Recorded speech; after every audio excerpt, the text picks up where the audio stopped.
ভালো পরিসরে আমাদের যারা আছে মুরব্বী আছে এখানে আসলে ধন্যবাদ জানালে মোশারফ ভাইয়ের সাথে আমার অনেক কথা হতো আগের থেকে।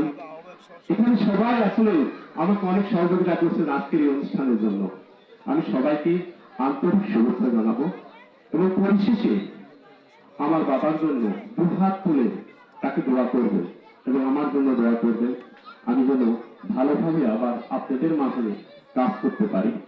এই বলে এছাড়া আমি বলবো যে আজকে মুজিবের সাথে আসলে আমার যদি নমিনেশন সাবমিট করা হয় শুধু দেখা হয় তবে আসতে চেয়েছিল, কিন্তু হয়তো কোনো কারণে আসতে পারেনি। আমি বলবো যে যারা আসছেন সবাইকে ধন্যবাদ। পরিশেষে বলবো যে আজকের এই সুন্দর পরিবেশে সবাই একটু খাবারের আয়োজন আছে, সবাই যেন এই মেলাদের পরে খেয়ে সুন্দরভাবে আপনাদের সাথে জয় করতে পারে। এছাড়া আমাকে সবাইকে সুস্বাস্থ্য কামনা করে আজকের এই বক্তব্য শেষ করছি। আল্লাহ হাফেজ।